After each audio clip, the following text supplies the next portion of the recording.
사람도 그릇과 같다. 매번 완성된 도자기를 깨부수던 스님 깨져야 비로소 빛나는 것에 동자승은 눈물을 흘렸다. 쨍그랑.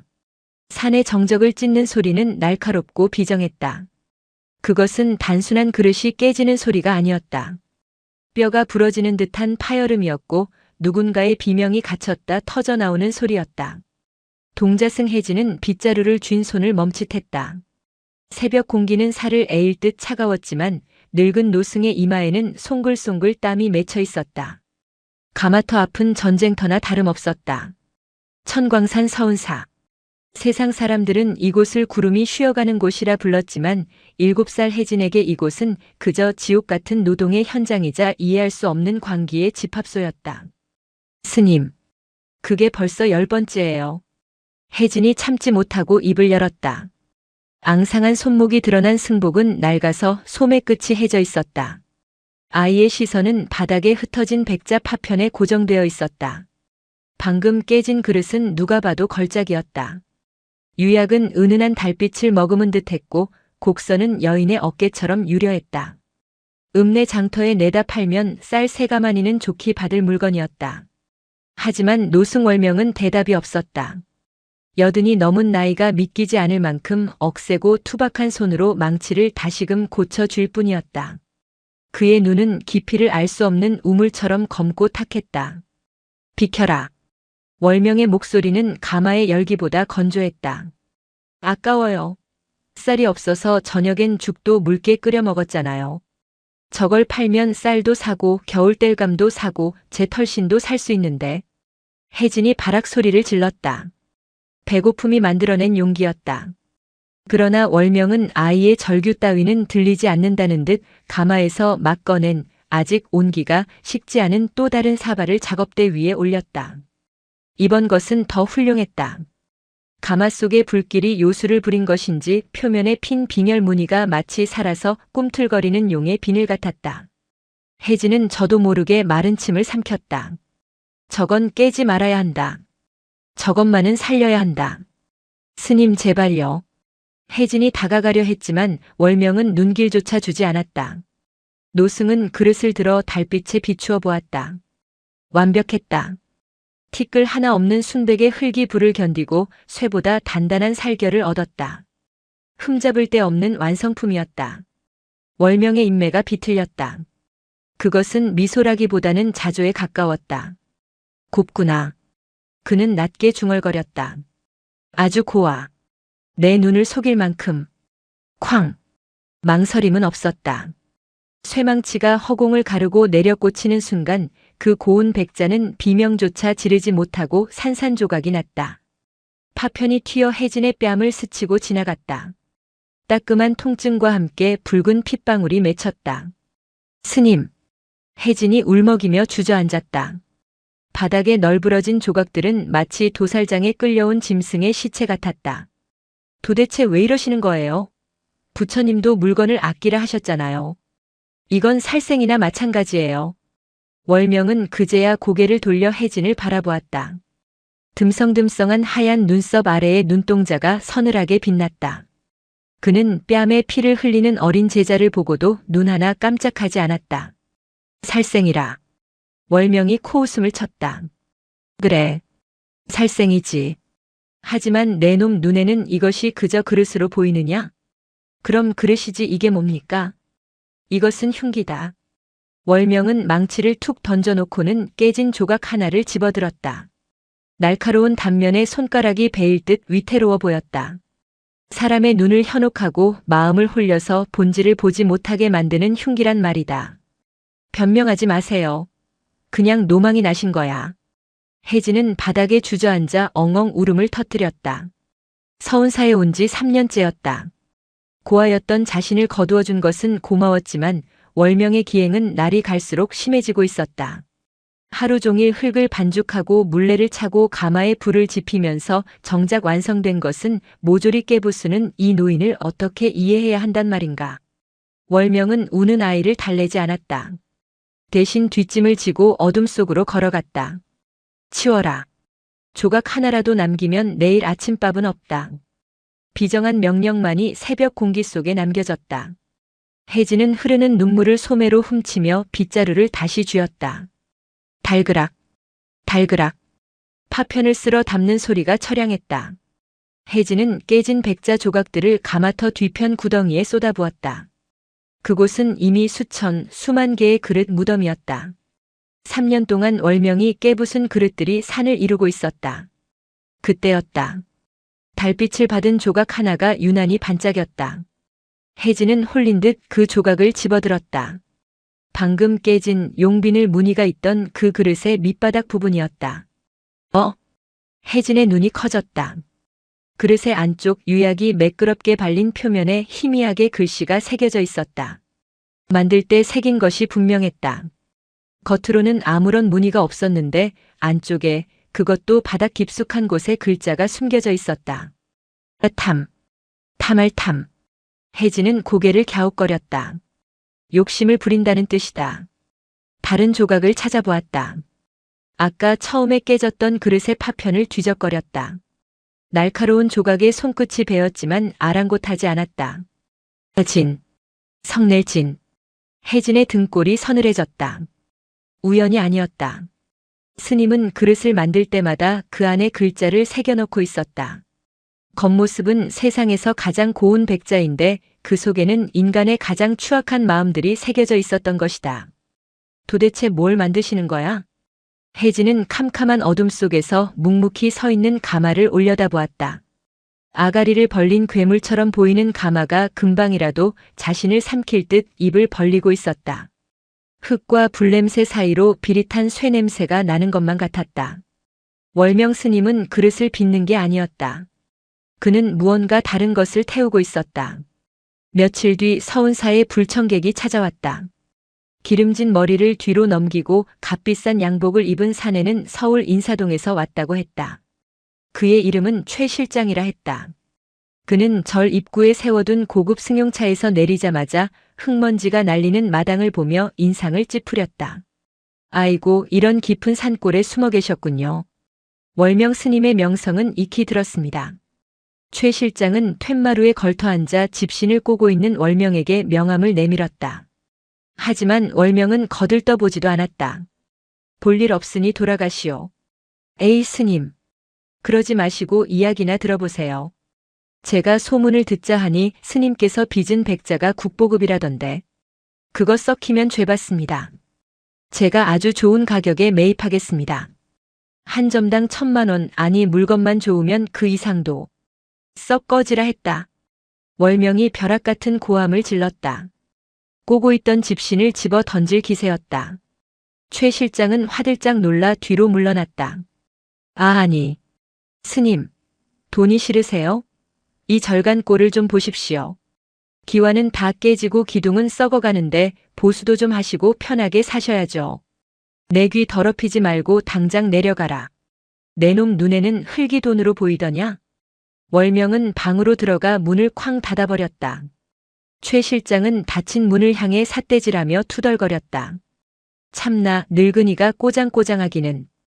예수를 알아주겠다는데도 난리야. 그 모습을 지켜보던 혜진은 입맛이 썼다. 1,000만 원. 그 돈이면 평생 먹을 쌀을 살 수 있을지도 모른다. 아니, 다 쓰러져가는 이 절을 고치고도 남을 것이다. 혜진은 슬그머니 최 실장에게 다가갔다. 아저씨. 응? 넌 뭐냐, 꼬마야. 스님은 절대 안 파실 거예요. 고집이 황소고집이거든요. 하, 그러게 말이다. 빈손으로 돌아가게 생겼네. 최 실장이 담배를 꺼내 물려다 사찰 아니라는 걸 깨닫고 도로 집어넣었다. 그는 주위를 두리번거리다 사찰 뒤편 가마터 쪽으로 시선을 돌렸다. 저기가 가마냐? 네. 근데 가보셔도 소용없어요. 다 깨버리셨거든요. 뭐? 깼다고? 최 실장의 눈이 번들거렸다. 그는 혜진의 만류에도 불구하고 성큼성큼 가마터로 향했다. 그리고 그곳에 쌓인 파편의 무덤을 보고는 경악했다. 미친. 이게 다 뭐야? 그는 허겁지겁 파편 더미로 달려들었다. 흙먼지가 묻는 것도 상관없었다. 떨리는 손으로 커다란 백자 조각 하나를 집어들었다. 햇빛에 비춰보는 그의 눈동자가 흔들렸다. 이 색깔, 이 투명도, 이건 고려시대 비색이잖아. 아니, 조선 백자의 순백색에 더 가깝나? 세상에, 이걸 다 깼다고. 최 실장은 바닥을 기어다니며 조각들을 주워 모았다. 이건 범죄야. 문화재 파괴라고. 이 영감탱이가 진짜 노망이 났나. 혜진은 그 모습을 불안하게 지켜보았다. 스님이 알면 사달이 날 것이다. 아저씨, 그거 가져가시면 안 돼요. 시끄러워. 야, 꼬마야. 너 이거 온전한 거 하나라도 숨겨둔 거 없냐? 내가 500만 원, 아니 현찰로 바로 쏴줄게. 최 실장이 지갑에서 빳빳한 수표 뭉치를 꺼내 흔들었다. 혜진의 눈이 커졌다. 500만 원. 그 돈이면. 순간 혜진의 머릿속에 어젯밤 보았던 글자가 스쳐 지나갔다. 탐. 욕심. 혜진은 고개를 세차게 저었다. 없어요. 스님은 만드는 족족 다 깨버리세요. 단 하나도 남기지 않고요. 거짓말하지 마. 이런 걸 만들면서 하나도 안 남긴다는 게 말이 돼? 그때였다. 닫혀있던 방문이 벌컥 열리고 월명이 뛰쳐나왔다. 그의 손에는 몽둥이가 들려 있었다. 네 이놈. 감히 여기가 어디라고 더러운 손을 놀리느냐. 월명의 기세는 맹수 같았다. 최 실장은 기겁하며 주워 담았던 파편들을 우르르 쏟아버렸다. 아니. 스님. 너무 아까워서 그렇죠. 이것들은 조각이라도 같이 가. 같이? 내 놈 눈에는 저게 보물로 보이느냐? 저것들은 내 배설물이다. 내 마음속 찌꺼기들이란 말이다. 월명은 몽둥이를 휘두르며 달려들었다. 최 실장은 비명을 지르며 도망쳤다. 승용차 시동 거는 소리가 요란하게 울리고 차는 꽁무니를 빼며 사라졌다. 가마터에는 다시 정적이 찾아왔다. 월명은 거친 숨을 몰아쉬며 바닥에 주저앉았다. 몽둥이를 쥔 손이 심하게 떨리고 있었다. 스님. 혜진이 조심스럽게 다가갔다. 월명은 힘없이 고개를 떨구었다. 혜진아. 네. 저놈이 만진 조각들 모조리 가루가 되도록 빻아버려라. 네. 그걸 왜요? 부정을 탔다. 탐욕스러운 손길이 닿았으니 이제 저 흙은 다시는 쓸 수 없다. 혜진은 울컥했다. 너무하세요. 스님 마음이 찌꺼기라고요? 그럼 저렇게 곱게 빚지나 마시지. 왜 그렇게 정성스럽게 만들어서 사람 마음을 흔들어 놓으세요? 혜진은 바닥에 떨어진 조각 하나를 집어 월명에게 내밀었다. 아까 최 실장이 감탄했던 그 조각이었다. 이거 보세요. 이렇게 예쁜데. 이게 왜 찌꺼기예요? 월명이 천천히 고개를 들었다. 그의 눈에 처음으로 물기 어린 슬픔이 고였다. 그는 혜진이 들고 있는 조각을 빼앗듯 낚아채어 뒤집었다. 거기에는 또 다른 글자가 새겨져 있었다. 치. 어리석을 치. 혜진은 숨을 멈췄다. 보이느냐? 월명의 목소리가 갈라졌다. 아무리 겉을 곱게 빚고 유약을 두껍게 발라 감추려 해도 불 속에 들어갔다 나오면 이 녀석들이 기어 나온다. 내 뼛속 깊이 박힌 이 더러운 마음들이 흙을 뚫고 나온단 말이다. 월명은 그 조각을 바닥에 내리찍어 가루로 만들었다. 나는 그릇을 만드는 게 아니다. 나는 나를 죽이고 있는 중이다. 혜진은 아무 말도 할 수 없었다. 으깨진 하얀 가루가 바람에 날려 월명의 승복자락에 묻었다. 그 모습이 마치 하얀 상복을 입은 것처럼 보였다. 그날 밤 혜진은 잠을 이루지 못했다. 스님이 죽이고 싶어하는 나는 대체 누구일까? 그리고 그토록 지독한 글자들을 잉태한 과거는 무엇일까? 천장 얼룩을 바라보는 혜진의 눈앞에 깨진 파편들이 유령처럼 어른거렸다.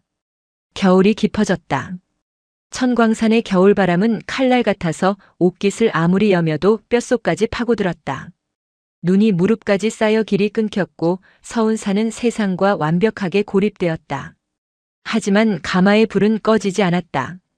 월명은 이제 곡기를 거의 끊다시피 했다.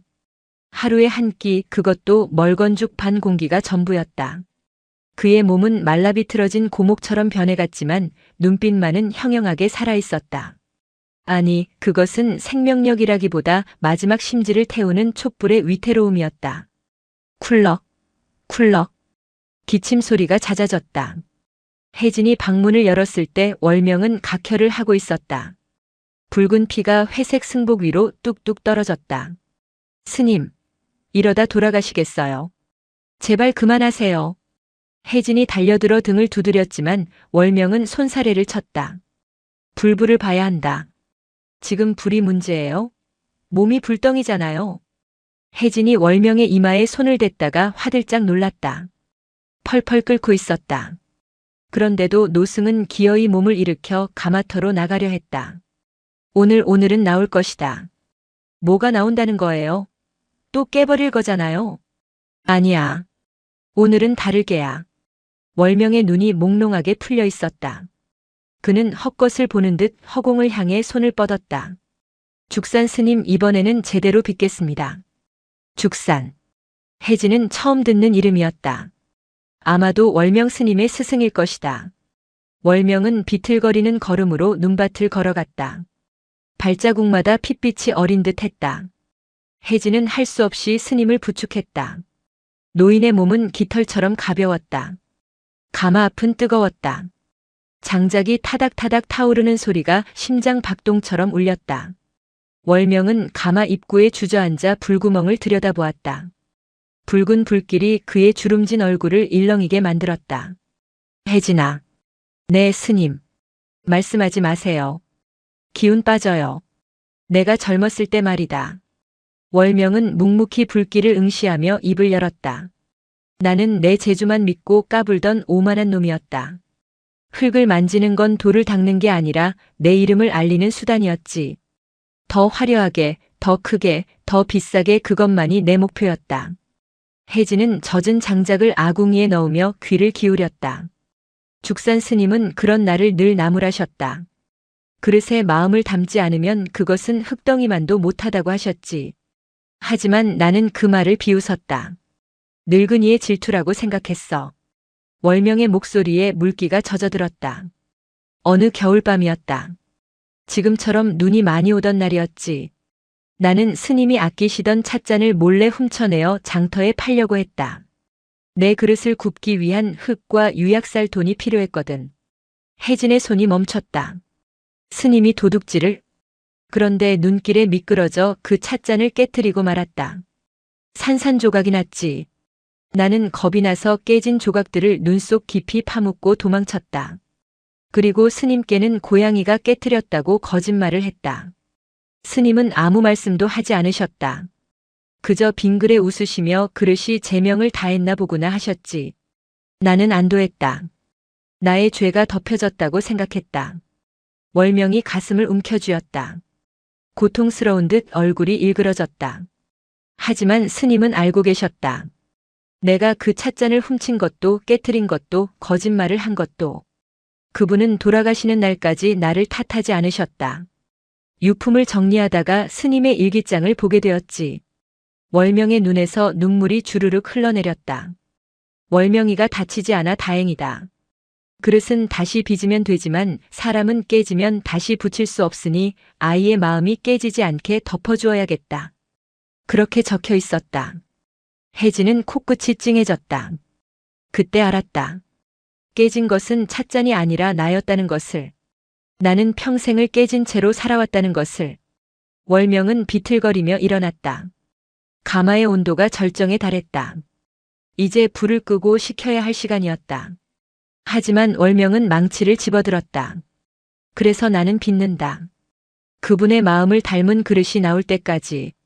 내 안에 더러운 욕망과 거짓과 위선이 모두 타버리고 오직 그분의 자비만이 남을 때까지. 시간이 흘러 가마 문이 열렸다. 열기가 훅 끼쳐왔다. 월명은 뜨거운 온기를 집게로 꺼냈다. 이번 그릇은 투박했다. 화려한 기교도 매끄러운 광택도 없었다. 그저 흙 본연의 색을 띤 덤덤한 사발이었다. 하지만 혜진의 눈에는 그 어떤 백자보다 따뜻해 보였다. 월명은 그릇을 식히지도 않은 채 바닥에 내려놓았다. 그리고 습관처럼 망치를 높이 쳐들었다. 안 돼요. 혜진이 몸을 날려 월명의 팔을 붙잡았다. 이번 건 깨지 마세요. 이건 슬퍼 보이잖아요. 비켜라. 이것 또한 실패작이다. 아니에요. 스님 보세요. 이 그릇은 울고 있잖아요. 스님처럼 울고 있단 말이에요. 혜진의 외침에 월명의 손이 허공에서 멈췄다. 그릇에서는 아직 식지 않은 열기가 아지랑이처럼 피어오르고 있었다. 그것은 마치 누군가의 영혼이 내뿜는 입김 같았다. 월명은 천천히 망치를 내렸다. 그리고 떨리는 손으로 그릇을 어루만졌다. 거친 표면이 그의 지문 사이를 스쳤다. 울고 있느냐? 네. 그러니까 깨지 마세요. 아프잖아요. 월명은 혜진을 바라보았다. 아이의 눈동자에 비친 자신의 모습은 늙고 병든 죄인이었다. 하지만 아이는 그 죄인을 혐오하지 않았다. 그저 안타까워하며 붙잡고 있었다. 그 순간 월명은 깨달았다. 자신이 지금껏 깨트린 것은 그릇이 아니라 용서받지 못했다고 믿는 자기 자신이었음을. 월명은 그릇을 들어 안쪽을 확인했다. 이번에는 어떤 글자가 새겨져 있을까? 한 며칠 한. 역시나였다. 후회와 회한이 뼈에 사무쳐 글자가 되어 박혀 있었다. 월명은 쓰게 웃으며 다시 망치를 들려 했다. 하지만 혜진이 그릇을 낚아챘다. 이건 제가 가질래요. 혜진아. 한이 뭐 나쁜 거예요? 슬프면 슬픈 거지. 저는 이 그릇에 밥도 먹고 물도 마실 거예요. 스님의 슬픔을 제가 다 먹어버릴 거라고요. 혜진은 뜨거운 그릇을 품에 안았다. 데일 듯 뜨거웠지만 놓지 않았다. 그 온기가 가슴으로 전해져 왔다. 월명은 멍하니 그 모습을 바라보다가 스르르 눈밭 위로 쓰러졌다. 스님. 혜진의 비명이 겨울산을 울렸다. 쓰러진 노승의 손에서 망치가 툭 떨어져 눈 속에 파묻혔다. 하늘에서는 다시금 하얀 눈송이가 축복처럼 혹은 수위처럼 쏟아져 내리기 시작했다. 서운사의 밤은 길었다.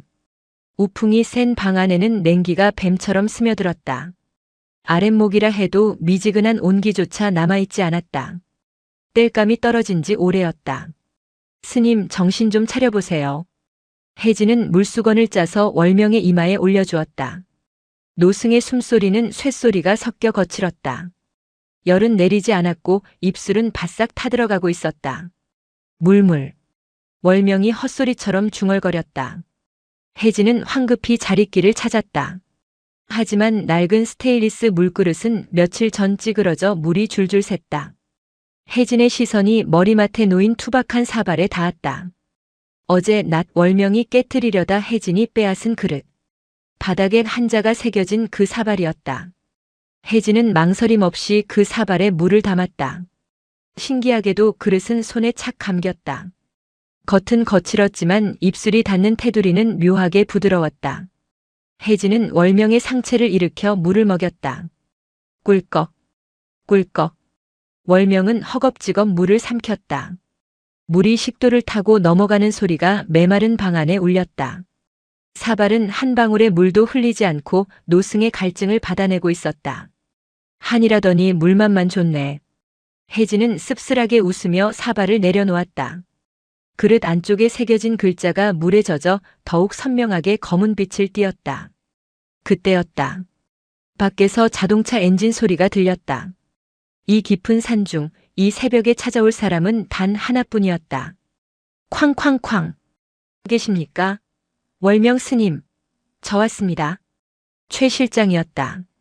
혜진은 미간을 찌푸리며 방을 나갔다. 마당에는 최 실장뿐만 아니라 덩치 큰 사내 2명이 더 서 있었다. 그들의 손에는 커다란 포대 자루와 삽이 들려 있었다. 아저씨, 지금 뭐 하는 거예요? 스님 편찮으시니까 당장 가세요. 혜진이 막아서자 최 실장은 비릿하게 웃었다. 꼬마야. 어른들 일에 끼어드는 거 아니다. 스님 아프시다며? 병원 가셔야지. 병원비 필요하지 않냐? 필요 없어요. 이런 답답한 녀석. 야, 그냥 작업 시작해. 최 실장이 턱짓하자 덩치들이 가마터 쪽으로 성큼성큼 걸어갔다. 혜진의 얼굴이 하얗게 질렸다. 거긴 안 돼요.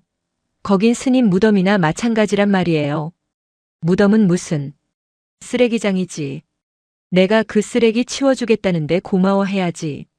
최 실장은 뻔뻔했다. 그는 며칠 전 보았던 파편들의 가치를 잊지 못하고 다시 온 것이었다. 깨진 조각이라도 이어 붙이면 돈이 된다는 계산이었다. 이른바 금수리 KINTSUGI 기법으로 복원해서 팔면 월명 스님의 유작이라는 이름값까지 더해져 부르는 게 값이 될 터였다. 비켜. 덩치 하나가 혜진을 밀쳤다. 혜진은 눈밭에 나뒹굴었다. 야, 너희들 다 도둑놈들이야. 부처님이 안 무서워? 부처? 야, 돈이 부처야. 이 절도 빚더미에 앉은 거 다 아는데 어디서 큰 소리야?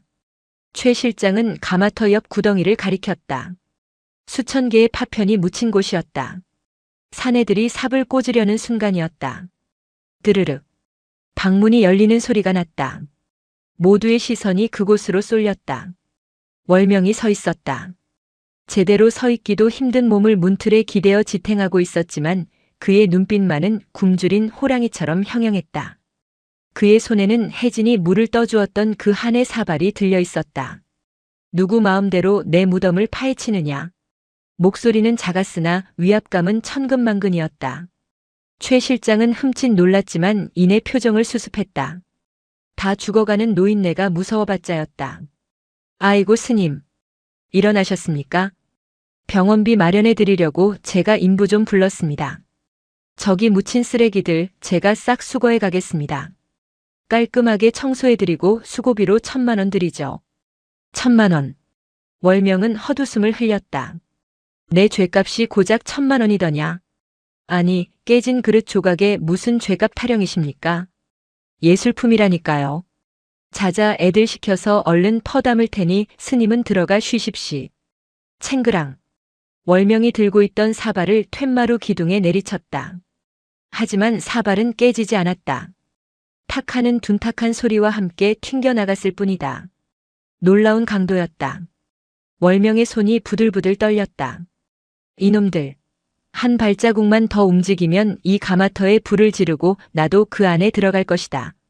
월명의 서슬 퍼런 외침에 인부들이 주춤거렸다. 진짜로 저지를 것 같은 광기가 서려 있었다.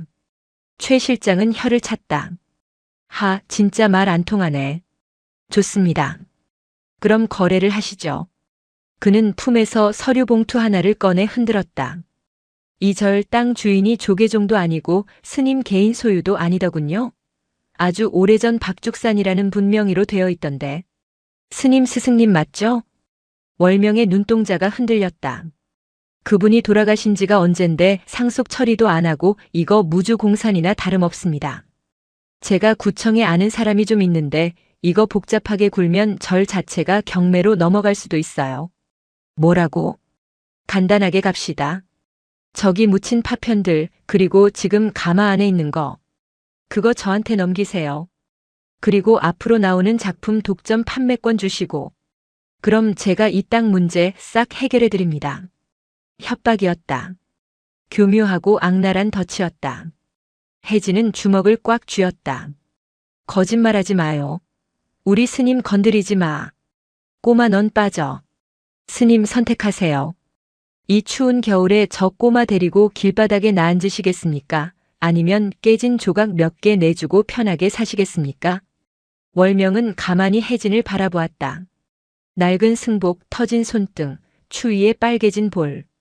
자신의 고집 때문에 아이가 고생하고 있었다.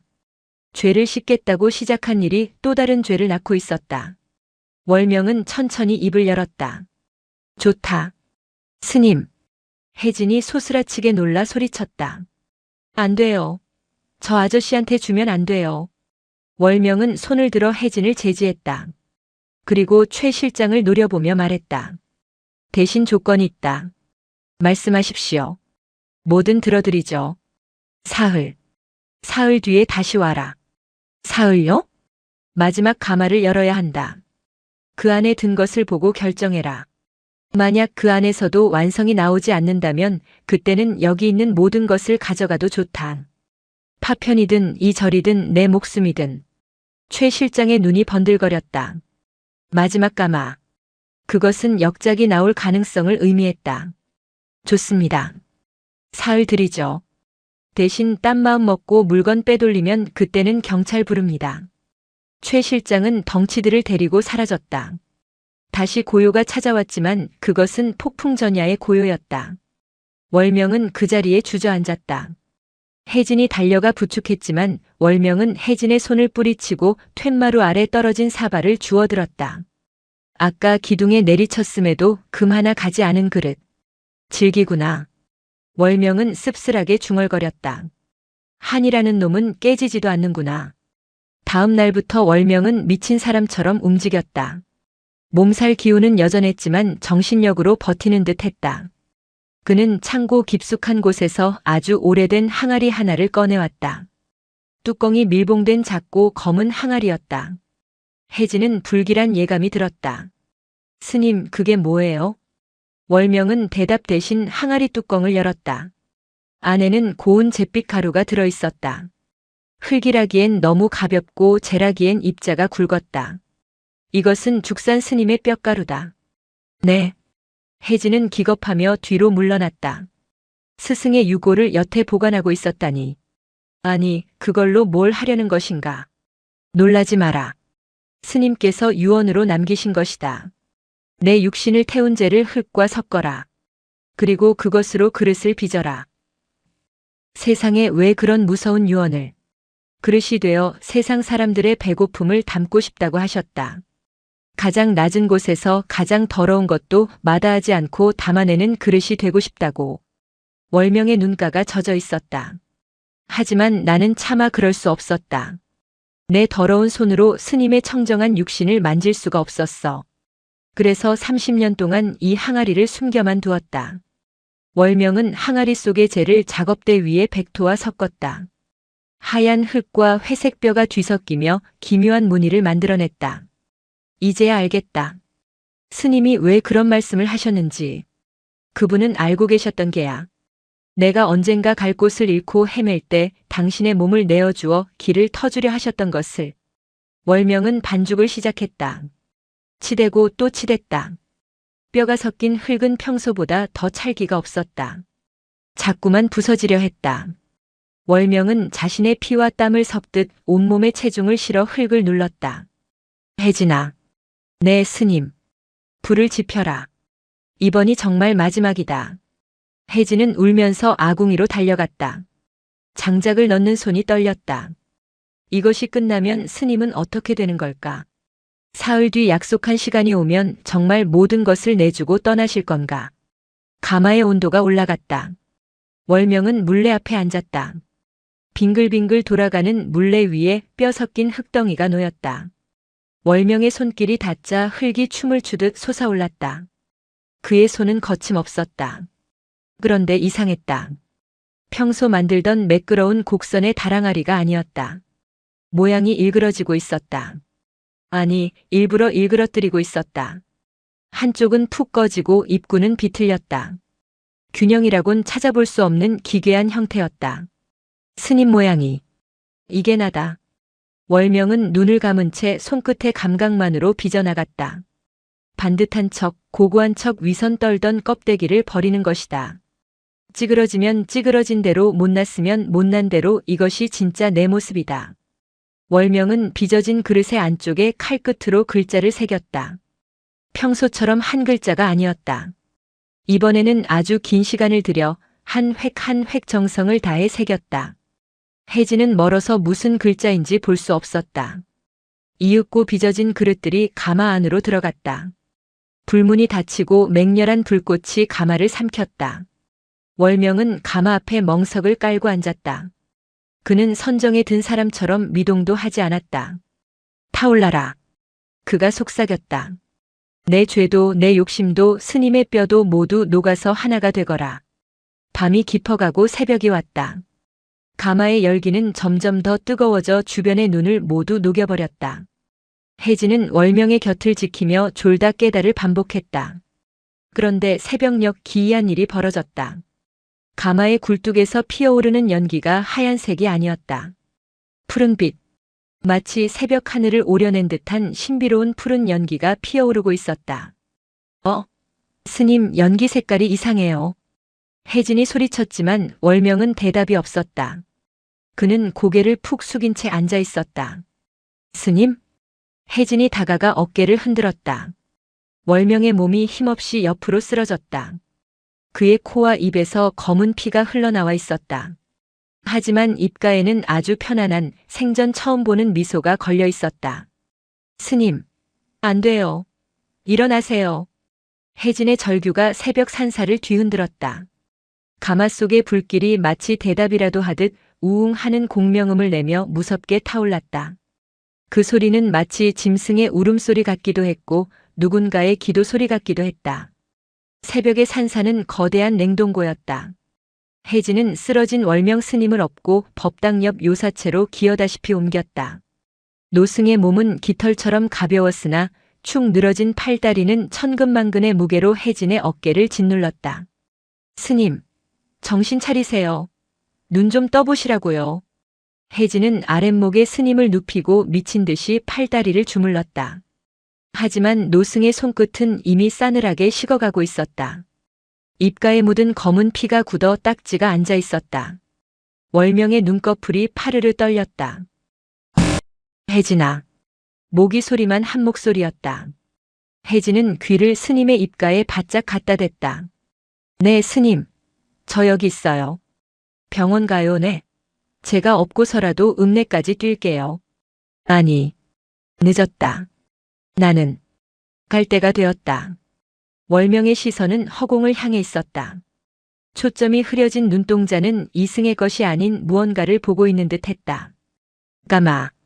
가마를 지켜라. 그깟 가마가 뭐가 중요해요? 스님이 살아야죠. 불이 꺼지면 안 된다. 사흘이다. 사흘 동안 누구도 문을 열게 해서는 안 돼. 월명의 손이 허공을 휘저었다. 혜진은 그 거친 손을 두 손으로 꼭 잡았다. 흙물이 들어 손톱 밑이 까만 평생을 흙과 불 속에서 살아온 장인의 손이었다. 약속하거라. 네, 지킬게요. 아무도 못 건드리게 할게요. 그러니까 제발. 월명은 희미하게 미소 지었다. 그것은 고통 속에서 피어난 연꽃처럼 평온한 미소였다. 울지 마라. 깨지는 것은 끝이 아니다. 껍질을 깨야 새가 날아오르는 법이니. 그 말을 마지막으로 월명의 고개가 옆으로 툭 떨궈졌다. 잡고 있던 손에서 힘이 빠져나갔다. 스님? 대답이 없었다. 가슴의 오르내림도 멈췄다. 방 안을 채우던 거친 숨소리가 사라지자 무서운 정막이 찾아왔다. 스님, 장난치지 마세요. 일어나세요. 네. 혜진은 스님의 가슴을 흔들었다. 그러나 돌아오는 것은 차가운 침묵뿐이었다. 으아! 혜진의 오열이 빈 방을 울렸다. 세상에 홀로 남겨졌다는 공포, 유일한 가족이자 스승을 잃었다는 슬픔이 쓰나미처럼 밀려왔다. 그 시각 사찰 뒤편 가마터. 굴뚝에서 피어오르던 신비로운 푸른 연기가 거짓말처럼 뚝 끊겼다. 마치 스님의 영혼이 가마를 떠나 하늘로 올라간 것처럼 맹렬하게 타오르던 불길 소리도 잦아들었다. 가마는 이제 거대한 무덤처럼 침묵 속에 잠겨 있었다. 오직 혜진만이 그 앞을 지켜야 할 파수꾼으로 남겨졌다. 사흘이 지났다. 약속의 날 아침이 밝았다. 지난 사흘간 혜진은 한숨도 자지 못했다. 스님의 시신을 수습하여 염을하고 흰 천으로 덮어두었다. 향을 피우고 목탁을 두드리며 곁을 지켰다. 배고픔도 추위도 느껴지지 않았다. 오직 분노와 도끼만이 아이의 눈동자를 시퍼렇게 물들이고 있었다. 오전 10시. 고요하던 산길이 시끄러워졌다. 굉음을 내며 고급 세단 3대가 줄지어 올라왔다. 최 실장이었다. 이번에는 혼자가 아니었다. 양복을 입은 사내들, 감정사로 보이는 안경 쓴 노인, 그리고 카메라를 든 기자까지 대동했다. 자, 여기가 바로 은둔의 도예가 월명 스님의 작업장입니다. 오늘 그 마지막 유작이 공개되는 역사적인 날이죠. 최 실장은 마치 자신의 앞마당인 양 떠들어댔다. 차에서 내린 사람들은 혀를 차며 낡은 절을 둘러보았다.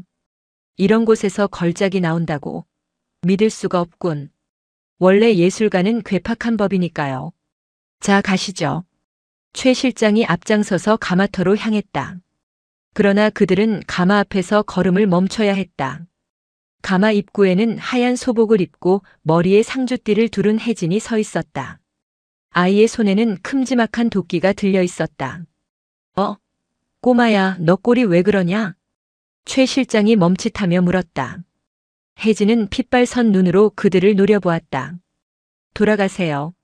목소리는 낮았지만 살기가 뚝뚝 떨어졌다. 스님은 돌아가셨습니다. 좌중이 술렁거렸다. 뭐? 죽었다고? 언제? 사흘 전 밤에. 당신들이 다녀가고 나서 바로요. 최 실장의 표정이 묘하게 일그러졌다. 슬픔이나 애도 따위는 없었다. 계산기를 두드리는 눈치였다. 작가가 죽으면 작품값은 뛴다. 이건 호재였다. 아이고 저런. 안타깝게 됐구나. 하지만 약속은 약속이지. 오늘 가마를 열기로 했으니 우린 열고 가져가면 된다. 못 열어요. 혜진이 도끼를 치켜들었다. 이 가마는 스님의 마지막 무덤이에요. 누구도 손댈 수 없어요. 이 자식이 미쳤나. 야, 저거 치워. 최 실장이 덩치들에게 눈짓했다. 사내들이 다가오자 혜진은 도끼날을 가마 입구의 벽돌 틈에 꽂아 넣으려는 신용을 했다. 오지 마. 한 발짝만 더 오면 내가 먼저 다 깨버릴 거야. 어차피 스님도 다 깨라고 하셨어. 멈춰. 미친놈아, 그게 얼마짜린지 알아? 최 실장이 기겁하며 손을 저었다. 감정사로 온 노인이 앞으로 나섰다. 이복의 어린 스님. 진정하게. 자네 스승의 마지막 가는 길을 망치고 싶은가? 그분의 영혼이 담긴 그릇을 세상에 알리는 게 제자의 도리가 아닌가? 점잖은 말투였지만 그 속에는 탐욕이 숨겨져 있었다. 세상에 알린다고요? 아니요, 당신들은 그냥 돈이 필요한 거잖아요. 건방진 녀석. 최 실장이 참지 못하고 달려들려 할 때였다. 퍽. 혜진이 휘두른 도끼자루가 최 실장의 정강이를 가격했다. 악. 최 실장이 비명을 지르며 나뒹굴었다. 분위기가 험악해졌다. 덩치들이 혜진을 덮치려 했다. 7살 아이가 감당하기엔 역부족이었다. 그만. 그때 뒤에서 묵직한 목소리가 들렸다. 함께 온 노신사였다. 명패를 보니 유명한 갤러리 관장이었다. 아이 말이 맞소. 아직 가마가 다 식지 않았소. 억지로 열면 기물들이 냉파 급격한 온도차로 깨짐을 입을 수 있소. 기다립시다. 관장님. 하지만. 그리고 상주가 저리 완강한데 힘으로 뺏는 건 모양새가 좋지 않소. 아이야. 관장이 혜진을 보며 말했다. 우리가 가마를 여는 것을 허락해다오. 만약 그 안에 든 것이 내 스승의 뜻에 어긋나는 물건이라면 내가 책임지고 모두 깨트려 주마. 약속하마. 혜진은 관장의 눈을 쏘아보았다. 적어도 최 실장 같은 장사꾼의 눈은 아니었다. 그리고 스님의 유언이 떠올랐다. 사흘이다. 그 안에 든 것을 보고 결정해라. 혜진은 천천히 도끼를 내렸다. 좋아요. 대신 제가 먼저 볼 거예요. 스님이 남기신 게 뭔지 제가 제일 먼저 확인할 거라고요. 오후 2시. 가마의 온기가 완전히 사라졌다. 혜진은 떨리는 손으로 가마 입구를 막은 벽돌을 하나씩 깨트렸다. 깡깡깡. 망치 소리가 적막한 산사에 울렸다. 벽돌이 무너지고 어두컴컴한 가마 내부가 드러났다. 사람들이 숨을 죽이고 안을 들여다보았다. 최 실장은 침을 꼴깍 삼키며 맨 앞줄로 파고들었다.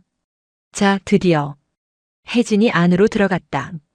어둠 속에 놓인 그릇들.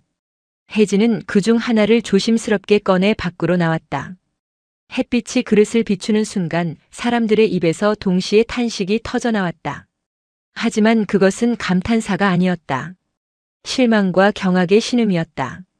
에이, 이게 뭐야? 최 실장의 얼굴이 흑빛으로 변했다. 혜진이 들고 있는 것은 백자가 아니었다.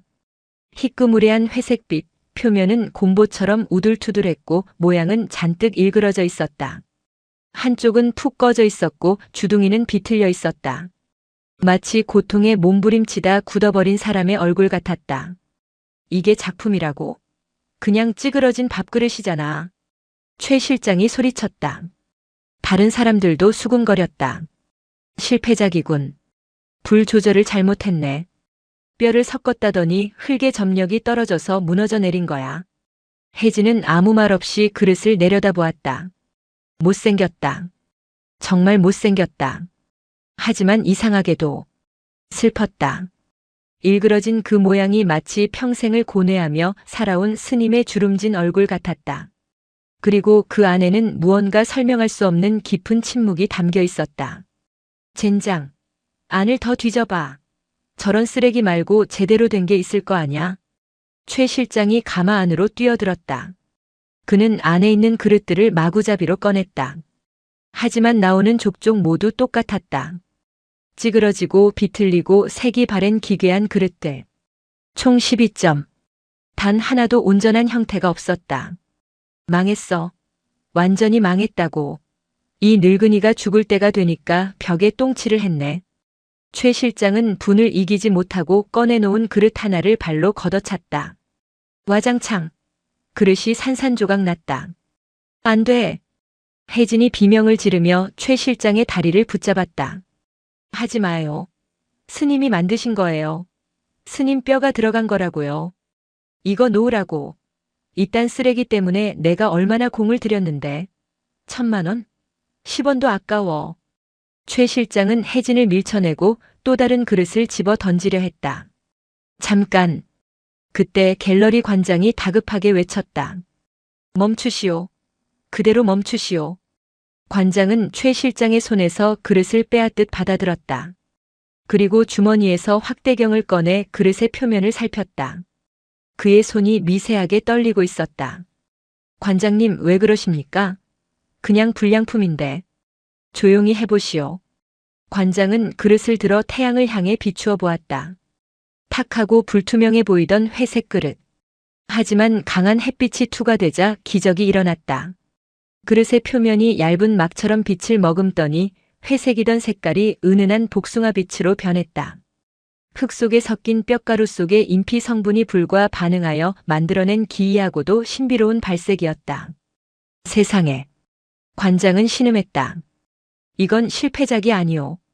이건 흙이 아니라 살이오. 네? 살이라니요? 보시오. 이 질감을. 이건 흙을 구운 게 아니라 사람의 피부를 만지는 것 같소. 그리고 이 형태. 이건 찌그러진 게 아니야. 웅크리고 있는 거요. 관장은 그릇을 바닥에 내려놓고 무릎을 꿇었다. 그리고 옆에 있던 생수병을 집어 그릇 안에 물을 부었다. 쪼로록. 맑은 물이 채워지자 일그러진 바닥의 형태 때문에 물결이 기묘하게 일렁였다. 아! 혜진이 숨을 들이켰다. 물이 차오르자 그릇 안쪽 바닥에 새겨진 글자가 떠올랐다. 스님이 마지막 순간 그토록 공들여 새겼던 긴 글귀였다. 물에 젖어야만 비로소 선명하게 드러나는 음각의 글씨. 사람들이 모두 그릇 안을 들여다보았다. 그곳에는 이렇게 적혀 있었다. 불완전고완전. 불완전고완전. 최 실장이 더듬거리며 읽었다. 무슨 뜻인지 모르는 눈치였다. 관장이 떨리는 목소리로 해석했다. 불완전하기에 비로소 완전하다. 정적. 산바람 소리조차 멈춘 듯한 고요가 흘렀다. 완벽함을 쫓아 평생 그릇을 깨부수던 분이 마지막 순간에 깨달으신 거요. 찌그러지고 상처 입은 모습 그대로가 인간으로서 가장 완전한 모습이라는 것을. 관장은 눈물을 글썽이며 혜진을 바라보았다. 아이야. 내 스승은 신의 경지에 닿았다. 이것은 도자기가 아니다. 이것은 참회록이다. 하지만 최 실장은 여전히 납득하지 못했다. 아니, 뜻은 알겠는데. 그래서 이게 돈이 되냐고요. 찌그러진 걸 누가 사. 그때였다. 혜진이 깨진 그릇 조각 하나를 집어들었다. 아까 최 실장이 발로 차서 깨진 조각이었다. 혜진은 그 단면을 보았다. 하얀 흙 사이에 콕콕 박혀있는 미세한 회색 알갱이들. 스님의 뼈였다. 혜진은 그 조각을 자신의 가슴에 갖다 대었다. 차가운 도자기 조각인데 이상하게도 심장 박동처럼 따뜻한 온기가 느껴졌다. 아저씨. 혜진이 최 실장을 불렀다. 이건 못 팔아요. 뭐? 야, 돈 줄게. 관장님 말씀 들었지? 이거 대박이라잖아. 아니요. 안 팔아요. 혜진은 스님의 마지막 작품 11점을 자신의 등 뒤로 숨기듯 막아섰다. 이건 그릇이 아니니까요. 이건 스님 그 자체니까요. 아버지 뼈를 돈 받고 파는 자식이 어디 있어요? 혜진의 눈에서 굵은 눈물이 뚝뚝 떨어져 메마른 땅을 적셨다. 그 눈물은 그릇에 담긴 물보다 더 맑고 투명했다. 다 나가세요. 안 나가면 제가 다 깨버리고 저도 죽어버릴 거예요. 혜진이 다시 도끼를 집어들었다. 7살 아이의 눈빛이 아니었다. 그것은 새끼를 지키려는 어미 호랑이의 눈빛이었다. 소문은 산바람보다 빨랐다. 서운사 노승이 사람 뼈로 그릇을 빚고 죽었다더라. 그 그릇을 보면 죽은 사람의 목소리가 들린다더라. 찌그러진 그릇 하나가 강남 아파트 한 채 값이라더라. 말은 발이 달린 괴물이 되어 산 아래 마을을 휩쓸고 도시로 퍼져나갔다. 그 후로 서운사의 밤은 더 이상 고요하지 않았다. 부스럭, 바스락. 어둠이 내리면 산짐승이 아닌 인간 짐승들이 기어 올라왔다. 깨진 파편 조각이라도 주워가려는 도굴꾼들, 유튜브 영상을 찍으러 온 철없는 사람들, 그저 호기심에 기웃거리는 구경꾼들. 혜진은 잠을 잘 수 없었다. 법당 문을 걸어 잠그고 요사체 방안 장판 밑을 뜯어내어 11개의 그릇을 숨겼다. 그리고 그 위에 이불을 깔고 도끼를 껴안은 채 웅크려 누웠다. 누구냐? 혜진이 벌떡 일어나 창문을 열어젖혔다. 후레쉬 불빛 두어 개가 마당을 휘젓다 황급히 사라지는 모습이 보였다. 오지 마. 다 죽여버릴 거야. 혜진의 목소리는 갈라져 쇳소리가 났다. 7살 아이의 눈 밑에는 검은 그늘이 짙게 드리워져 있었다. 먹을 것은 다 떨어져 갔고 땔감도 바닥을 보이고 있었다. 절은 감옥이 되었고 혜진은 스스로를 가둔 간수가 되었다. 공포와 배고픔보다 더 무서운 것은 의심이었다. 누군가 문을 두드리면 스님의 지인일까봐 반가운 마음이 들다가도 문을 여는 순간 그들이 강도로 돌변할까봐 몸서리쳤다. 어느 날 새벽이었다. 마당에 쿵 하는 소리가 들렸다. 혜진은 도끼를 들고 뛰쳐나갔다. 멧돼지라도 내려온 것일까? 하지만 마당에 있는 것은 짐승이 아니었다. 누군가 담장 너머로 던져놓은 검은 비닐봉지였다. 혜진은 조심스럽게 다가가 봉지를 열었다. 그 안에는 쌀 한 포대와 라면 그리고 손편지 한 장이 들어있었다. 스님 가시는 길에 향이라도 피워드리고 싶었지만 어린 스님이 너무 무서워 보여서 이것만 두고 갑니다. 밥 굶지 마세요. 마이너스 아랫마을 김씨 아저씨 마이너스. 혜진은 쌀포대를 부여잡고 주저앉았다. 사람들은 도둑만 있는 게 아니었다. 하지만 혜진은 그 호의조차 마음 놓고 받아들일 수 없었다. 이 쌀을 가지러 온 척하며 그릇을 훔쳐갈지도 모른다는 의심이 독버섯처럼 피어올랐기 때문이다. 혜진은 봉지를 들고 방으로 들어와 쌀을 씹어 먹었다. 생쌀이 오독오독 씹혔다. 눈물인지 콧물인지 모를 것이 쌀과 함께 목구멍으로 넘어갔다. 스님 저 너무 힘들어요. 그냥 다 깨버릴까요? 혜진은 장판을 들쳐 그릇들을 내려다보았다. 어둠 속에서도 희미하게 빛나는 일그러진 그릇들. 그것들은 마치 혜진을 위로하듯 혹은 감시하듯 조용히 숨쉬고 있었다. 폭설이 다시 내리던 밤이었다. 이번엔 인기척이 달랐다. 숨어서 기웃거리는 발소리가 아니었다. 사박사박. 아주 느리고 무거운 발걸음이 일주문을 지나 마당으로 들어오고 있었다. 혜진은 문틈으로 밖을 내다보았다. 한 여자가 서 있었다. 코트도 입지 않은 얇은 원피스 차림이었다. 맨발에 슬리퍼 하나만 걸친 채 눈밭에 서 있는 여자의 입술은 보라색으로 질려 있었다. 도둑은 아닌 것 같았다. 도둑이 저런 차림으로 올 리가 없었다. 여자는 법당이 아니라 가마터 쪽을 향해 멍하니 서 있었다. 마치 넋이 나간 사람 같았다. 혜진은 도끼 대신 낡은 담요를 들고 나갔다. 아줌마. 여자가 천천히 고개를 돌렸다. 혜진은 숨을 들이켰다. 여자의 얼굴 반쪽이 붉은 화상 흉터로 뒤덮여 있었다. 불에 데인 듯 일그러진 피부가 눈꺼풀까지 끌어당기고 있었다. 세상 사람들의 시선을 피해 산속으로 숨어든 게 분명했다. 여기 들어오시면 안 돼요. 혜진의 말에 여자는 힘없는 목소리로 대답했다. 죽으러 왔어. 네? 여기가 도깨비가 사는 산이라며. 여기서 죽으면 아무도 모른다며. 여자는 비틀거리며 가마터 구덩이 쪽으로 향했다. 깨진 파편들이 가득한 그곳에 몸을 던지려는 기세였다. 안 돼요. 혜진이 달려가 여자의 옷자락을 잡았다. 죽지 마세요. 여기서 죽으면 스님이 화내세요. 놓아라. 더 이상 살고 싶지 않아. 내 얼굴 괴물 같잖아. 여자는 울부짖으며 혜진을 뿌리쳤다. 그때 여자의 눈에 요사체 툇마루에 놓인 그릇 하나가 들어왔다. 혜진이 물을 마시려고 꺼내두었던 입구가 찌그러지고 표면이 곰보처럼 패인 그 못난이 그릇이었다. 여자의 동작이 멈췄다. 그녀는 홀린 듯 그릇 앞으로 다가갔다. 떨리는 손으로 그릇을 집어들었다. 차가운 바람 속에서도 그릇은 기이한 온기를 품고 있었다. 이거 왜 이렇게 생겼니? 여자가 물었다. 실패작이어서요. 혜진이 대답했다. 만들다가 망쳐서 찌그러지고 터지고 비틀렸어요. 여자는 자신의 손가락으로 그릇의 울퉁불퉁한 표면을 쓸어내렸다. 그 감촉이 자신의 흉터난 얼굴과 너무나 닮아 있었다.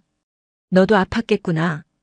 여자의 눈에서 눈물이 뚝 떨어져 그릇 안으로 들어갔다. 그러자 놀라운 일이 벌어졌다. 그릇 안에 고여있던 물이 파르르 떨리더니 여자의 눈물을 감싸 안았다. 그릇 바닥에 새겨진 글자들이 불완전고 완전 이 물결 위로 떠올랐다. 불완전하기에 완전하다. 여자는 그 글귀를 읽고 또 읽었다. 세상은 그녀의 흉터를 보고 망쳤다고 했다. 징그럽다고 했다. 하지만 이 그릇은 말하고 있었다. 그 상처가 있기에 너는 너로서 완전하다고. 여자는 그릇을 두 손으로 감싸 쥐고 오열했다. 차가운 도자기가 그녀의 뜨거운 눈물을 받아주었다. 넘치지도 새지도 않고 묵묵히 그 슬픔을 담아내고 있었다. 한참을 운 여자가 고개를 들었다. 도끼로 가득했던 눈빛이 사라지고 맑고 깊은 눈동자가 드러났다. 얘야. 네. 물 한 모금만 더 줄 수 있겠니? 목이 너무 마르구나. 혜진은 주전자를 가져와 그릇에 물을 따랐다. 여자는 그 물을 생명수처럼 마셨다. 고맙다. 정말 고맙다. 여자는 손목에 차고 있던 금팔찌를 풀어 혜진에게 내밀었다. 이걸로 밥 사 먹어라. 그리고 죽지 마라. 이 그릇을 지켜줘서 고맙다. 여자는 다시 산을 내려갔다. 죽으러 왔던 발걸음이 아니었다. 살아서 견뎌보겠다는 의지가 담긴 발걸음이었다. 혜진은 여자가 남긴 금팔찌와 빈 그릇을 번갈아 보았다. 스님이 왜 찌그러진 그릇을 남겼는지 조금은 알 것 같았다. 이 그릇들은 박물관 진열장에 놓일 물건이 아니었다. 상처 입은 사람들의 손에 들려야만 비로소 빛을 발하는 약손이었다. 봄 기운이 살짝 비치기 시작할 무렵 서운사에 진짜 위기가 닥쳤다. 이번엔 최 실장 같은 장사꾼이 아니었다. 승복을 입은 승려였다. 고급 외제차에서 내린 그는 50살쯤 되어 보였다. 기름진 얼굴에 날카로운 눈매, 승복은 최고급 비단으로 지어 입었고 목에는 굵은 염주를 걸고 있었다. 수행자라기보다는 사업가에 가까운 인상이었다. 그는 사찰 마당에 들어서자마자 인부들을 시켜 측량을 시작했다. 여기까지가 경계고 저기 가마터까지 싹 밀어버리면 펜션 부지로는 딱이겠군. 혜진이 빗자루를 들고 뛰어나갔다. 누구세요? 남의 절에서 뭐 하시는 거예요? 승려는 혜진을 아래 위로 훑어보더니 비웃듯 입꼬리를 올렸다. 내 놈이 월명이 주워다 키운 그 고아 녀석이구나. 우리 스님 이름 함부로 부르지 마세요. 함부로? 하하. 내가 그 노인네 이름을 부르지 못할 이유가 없지. 내가 바로 그 노인네의 첫 번째 제자 현광이다. 제자요? 혜진은 얼어붙었다. 스님에게 제자가 있었다는 말은 들어본 적이 없었다. 아니, 스님은 평생 혼자 그릇을 굽다 가셨다고 했다. 제자는 무슨? 파문당하고 쫓겨났지. 그릇 하나 깰 줄 모르는 겁쟁이라고 욕을 먹으면서 말이야. 현광은 혀를 찼다. 그런데 참 웃기지 않느냐? 그 노인네는 평생 비우민이 무소윤이 떠들어대더니 정작 이 땅 문서는 내 명의로 남겨뒀더구나. 현광이 품에서 등기권리증을 꺼내 흔들었다. 이 땅 원래 내 속가의 땅이었다. 내가 출가하면서 절에 시주했던 건데 노인네가 죽었으니 당연히 내게 돌아오는 게 법이지. 거짓말. 여기는 스님과 제가 사는 집이에요. 법적으로는 내 땅이야. 그러니 넌 불법 점거자고. 당장 나가라. 일주일 주마. 현광은 요사채 쪽으로 걸어가며 코를 킁킁거렸다. 그나저나 소문이 자자하던데. 노인네가 마지막에 뼈를 갈아 넣어 만든 그릇이 있다고. 흉물스러운 쓰레기라던데 어디 구경이나 좀 해보자. 없어요. 다 깨버렸어요. 혜진이 방문 앞을 막아섰다. 비켜라. 내 땅에 있는 물건은 다 내 것이다. 그 그릇들도 내 소유란 말이다. 현광이 혜진을 밀치고 신발도 벗지 않은 채 방으로 들어갔다. 그는 방 안을 뒤지기 시작했다. 장롱을 열고 이불을 뒤집었다. 어디 숨겼어?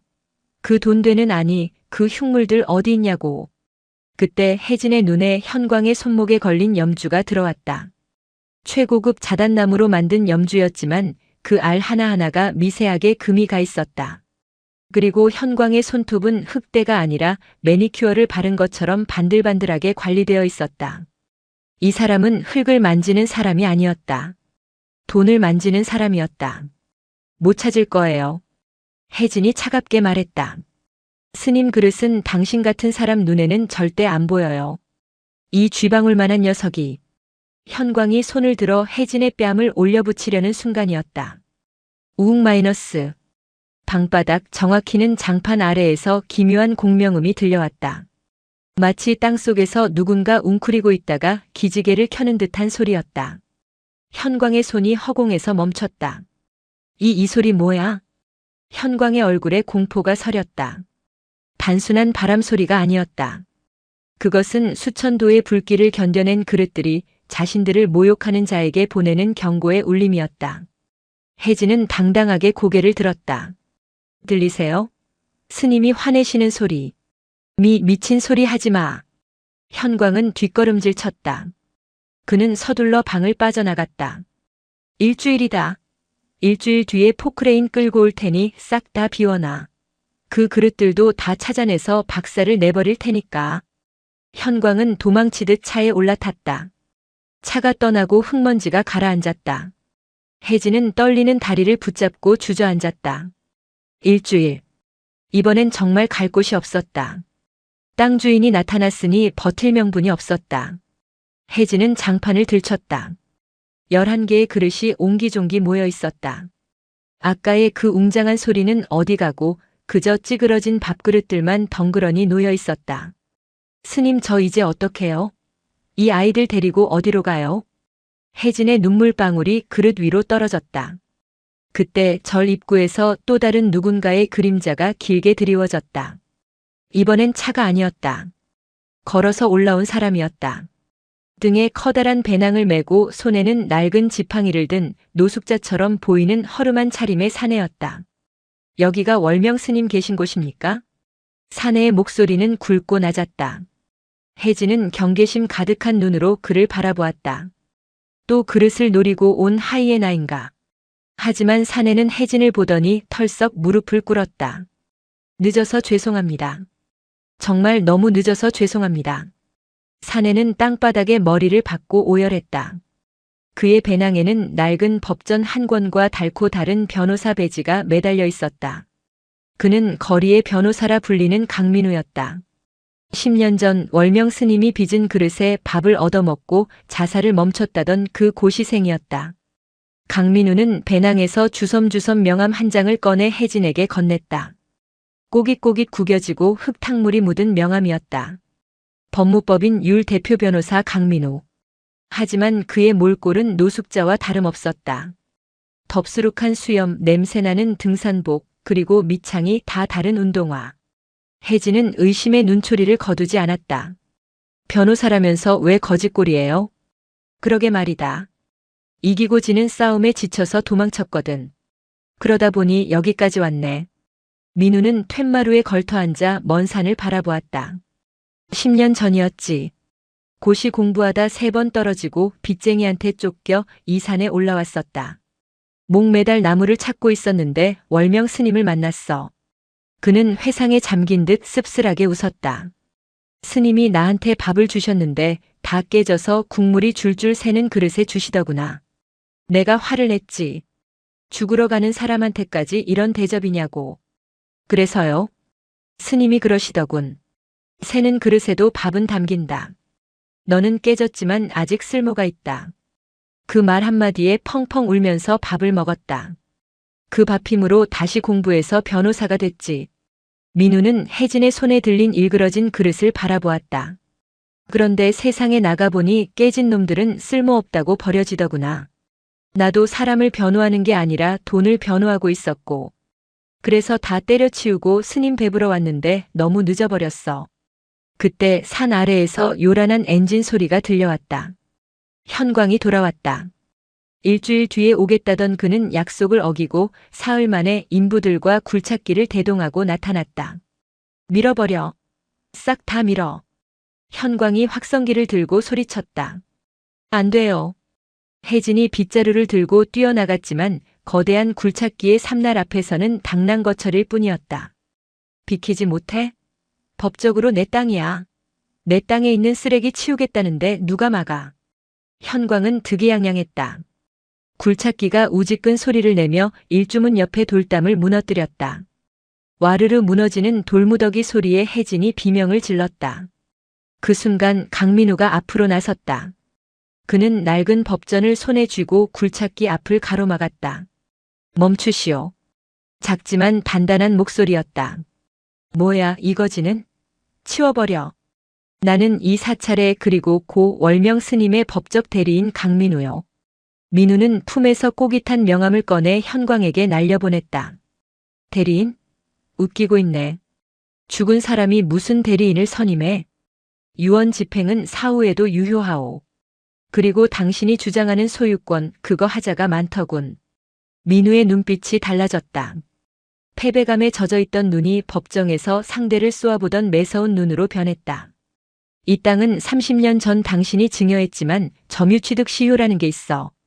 월명 스님이 20년 넘게 평온하고 공연하게 점유해왔지. 게다가 종교시설은 함부로 명도 집행을 할 수 없어. 지금 당신이 하는 짓은 특수손괴죄의 주거침입 협박죄요. 현행범으로 체포되고 싶소? 전문 용어들이 쏟아져 나오자 현광의 얼굴이 불그락푸르락해졌다. 이 미친놈이 어디서 말장난이야. 경찰 불러. 당장 끌어내. 부르시오. 경찰 오면 당신이 불리해질 텐데. 이 사찰 문화재청에 보존가치 검토 대상으로 신청해뒀거든. 방금. 민우가 휴대전화 화면을 보여주었다. 거짓말 언제? 아까 올라오면서. 변호사가 할 일이 뭐 있겠소? 서류 만드는 거지. 민우가 시익 웃었다. 그러니 굴착기 돌리시오. 돌 하나라도 더 건드리면 당신 전 재산으로도 못 막을 소송 걸어줄 테니까. 현광은 이를 갈았다. 법이라면 자신도 알 만큼 알지만 저렇게 막무가내로 나오는 미친 변호사는 껄끄러웠다. 게다가 문화재 신청이 사실이라면 골치 아파진다. 두고 보자. 며칠만 참아주지. 법원 집행관 데리고 정식으로 올 테니까 그때도 그 입 놀려봐. 현광은 씩씩거리며 철수했다. 굴착기가 후진하며 사라지자 혜진은 다리에 힘이 풀려 주저앉았다. 아저씨 진짜 변호사 맞네요. 맞다니까. 돈 못 버는 변호사라 문제지. 민우는 털썩 주저앉아 낡은 운동화 끈을 고쳐맸다. 그의 손은 떨리고 있었다. 그 역시 겁이 났던 것이다. 하지만 혜진은 보았다. 닳고 다른 운동화가 버티고 선 그 자리가 거대한 굴착기보다 더 단단했음을. 현광은 물러갔지만 전쟁은 이제 시작이었다. 현광은 언론을 이용했다. 지역 신문과 인터넷 뉴스에 악의적인 기사를 뿌렸다. 사이비 승려의 은신처 서운사 인골로 그릇 빚어 충격 무허가 건물 점거한 고아와 노숙자 변호사 사유재산 침해 논란. 여론은 차가웠다. 사람 뼈를 섞어 그릇을 만들었다는 자극적인 내용은 사람들에게 혐오감을 주기에 충분했다. 인터넷 댓글에는 밀어버려라, 저주받은 그릇이다라는 악플이 달렸다. 사람들이 우릴 괴물 취급해요. 혜진은 스마트폰으로 기사를 보며 울먹였다. 상관없다. 진실은 침묵 속에 있는 법이니까. 민우는 덤덤하게 말하며 가마터 주변에 철조망을 쳤다. 하지만 혜진의 마음은 타들어갔다. 스님의 마지막 유작이 저주받은 물건으로 매도되는 것을 참을 수 없었다. 며칠 뒤 현광이 예고한 강제 집행의 날이 밝았다. 이번엔 집행관들과 용역 깡패 수십 명이 몰려왔다. 경찰도 출동했지만 법원 판결문을 들고 온 현광의 편이었다. 자, 법대로 합시다. 비우세요. 집행관이 고지하자 용역들이 우르르 요사체로 진입하려 했다. 민우와 혜진이 막아섰지만 중과부적이었다.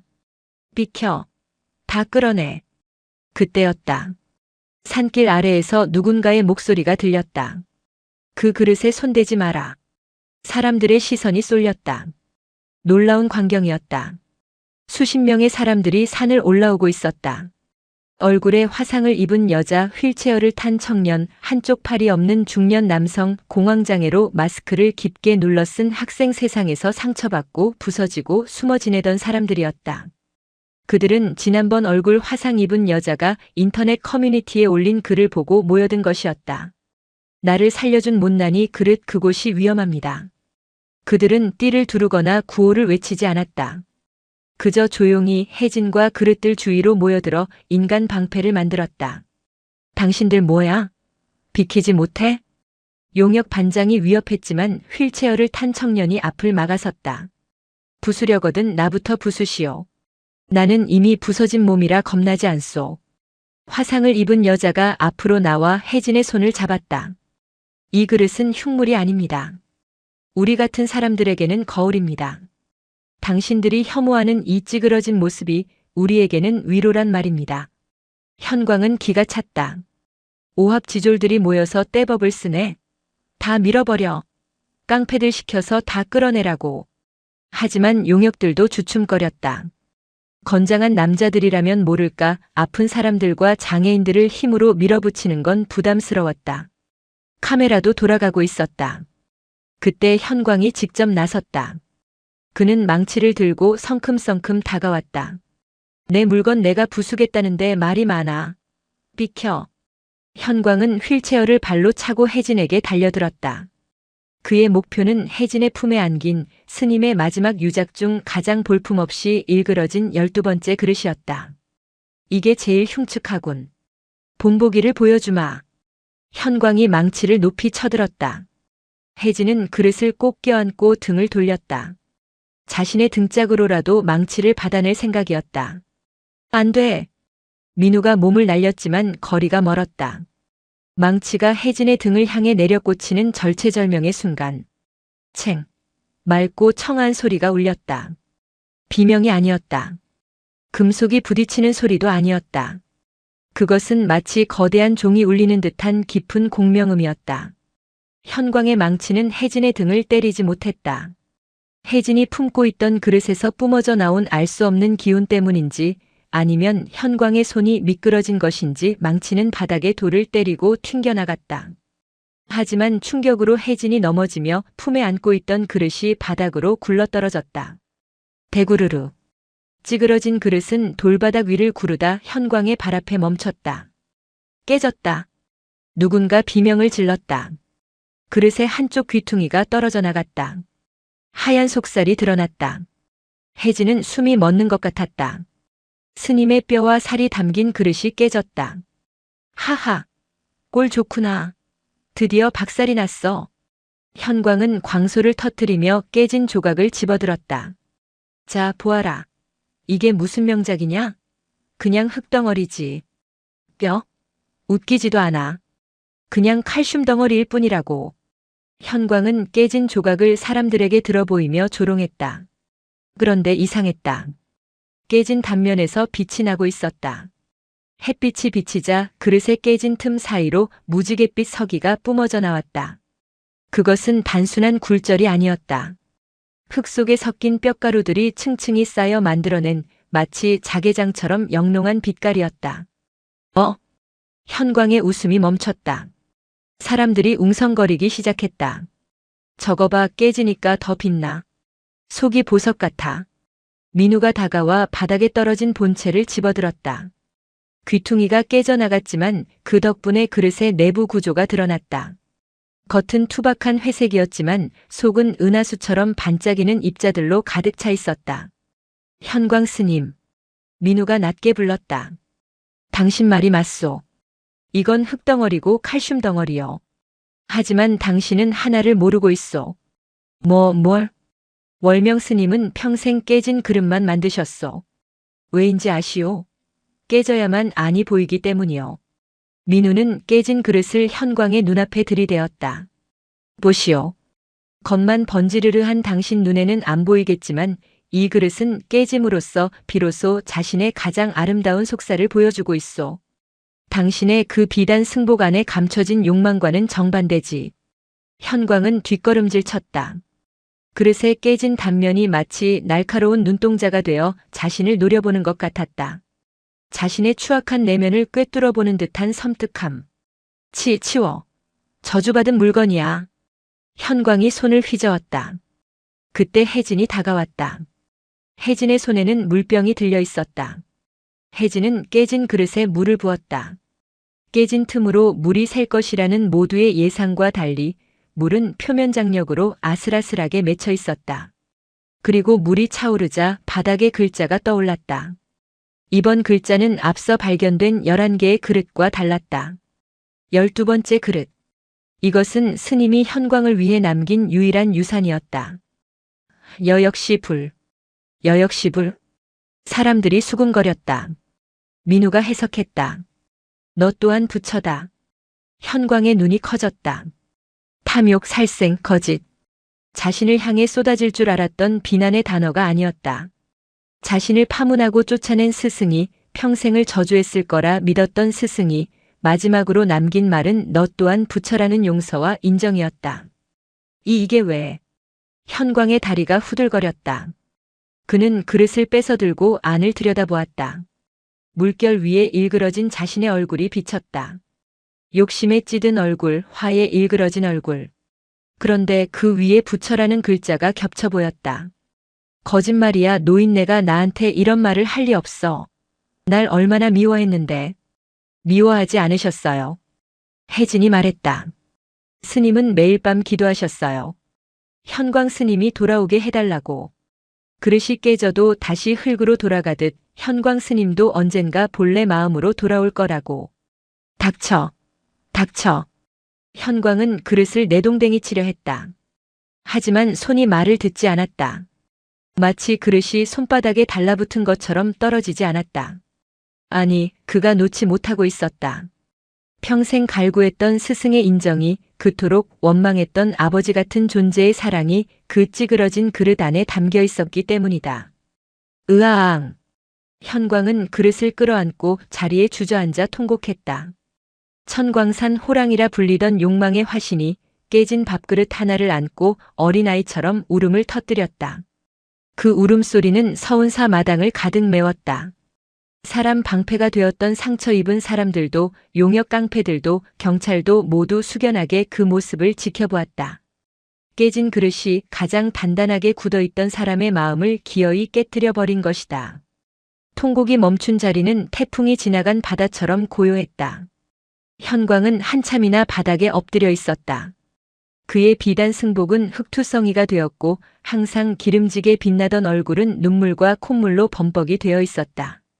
용역 깡패들도 집행관들도 누구 하나 입을 열지 못했다.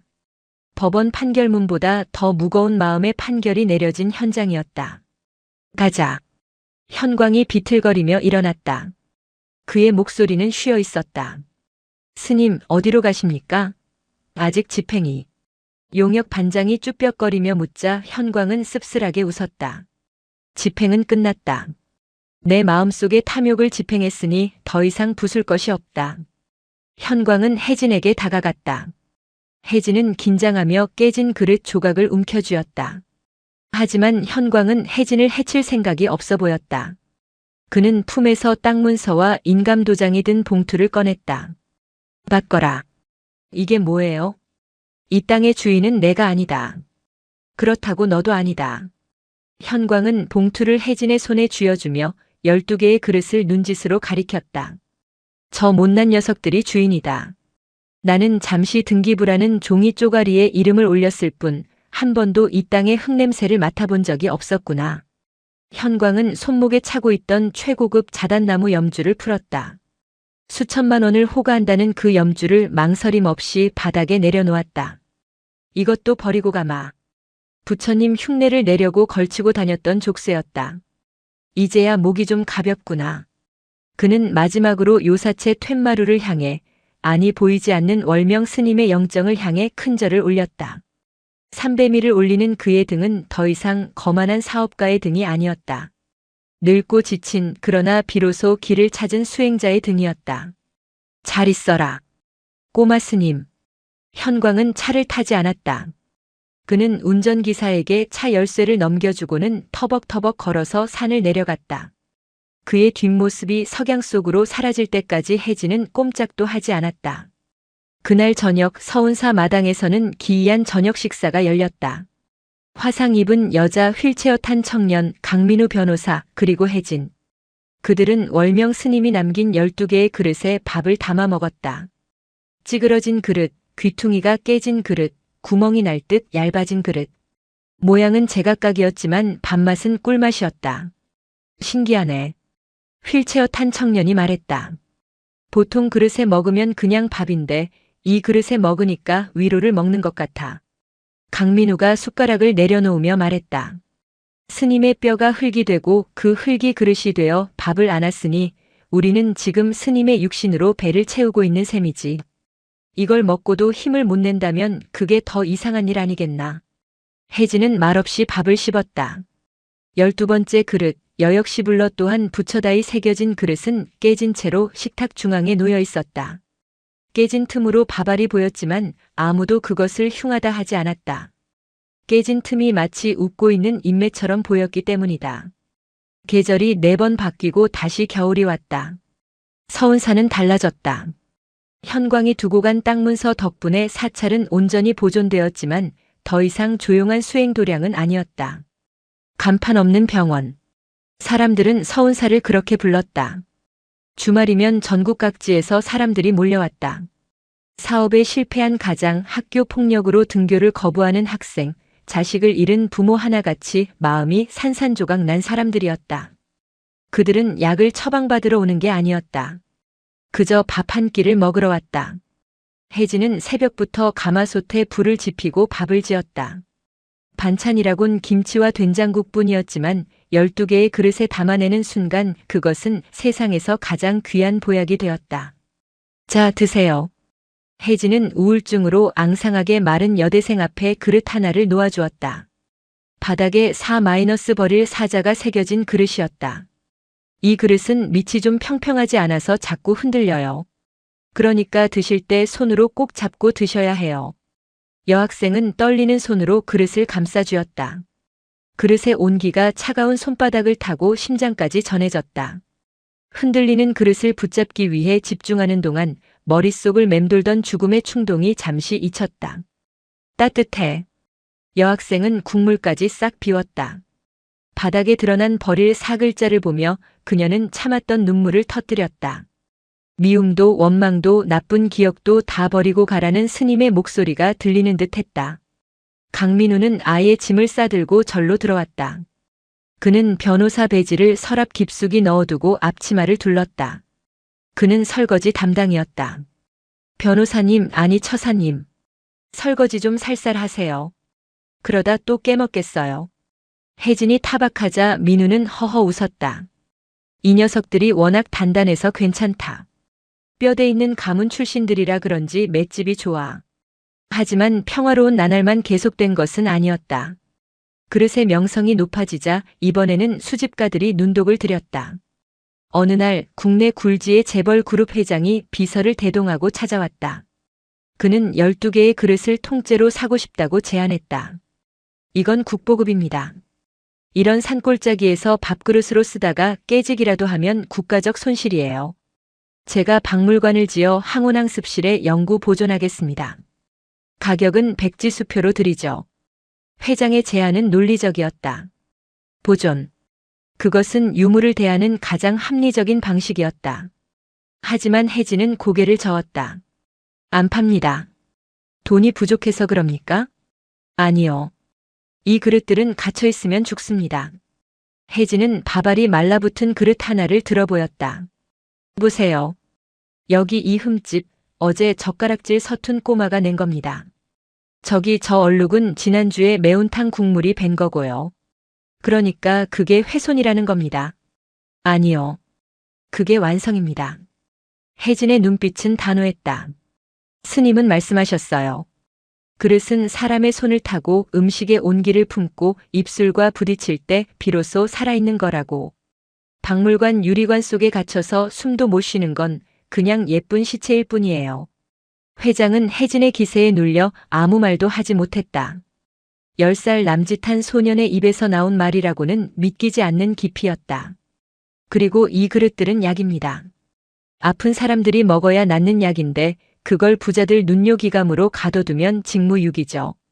결국 회장은 빈손으로 돌아갔다. 대신 그는 돌아가는 길에 익명으로 쌀백가마니를 시주했다. 그 역시 그릇에 담긴 밥을 먹고 가슴속에 맺혀있던 응어리 하나를 녹이고 갔기 때문이다. 서은사의 그릇들은 그렇게 매일매일 조금씩 낡아갔다. 모서리가 이나가고 금이 가고 색이 바랬다. 하지만 그럴수록 그릇들에서는 더 깊은 광채가 났다.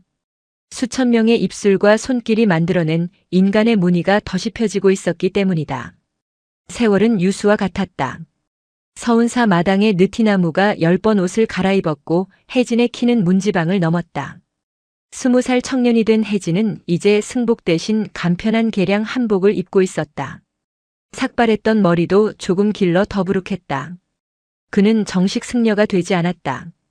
그저 그릇 지키는 사람으로 남았다. 강민우는 늙었다. 흰머리가 희끗희끗했고 허리도 굽었다.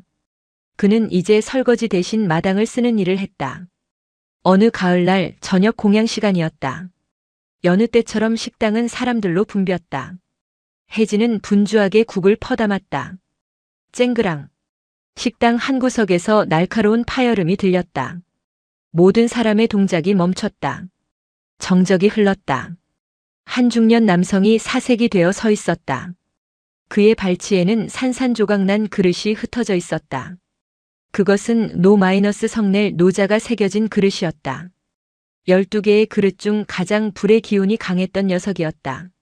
어떻게 죄송합니다. 제가 일부러 그런 게 아니라 손이 미끄러져서. 남자는 당황해서 어쩔 줄 몰랐다. 주변 사람들도 웅성거렸다. 저거 월명 스님 유작 아니야? 수억 원짜리라던데 큰일 났네. 혜진이 빗자루를 들고 다가갔다. 남자는 무릎이라도 꿇을 기세였다. 혜진은 깨진 조각들을 물끄러미 바라보았다. 10년 넘게 수만 번의 밥을 담아냈던 그릇. 이제는 더 이상 버틸 힘이 없어 스스로 생을 마감한 것이다. 다치지 않으셨나요? 혜진이 물었다. 네. 저는 괜찮습니다만 이 귀한 걸 깨트려서 어떡합니까?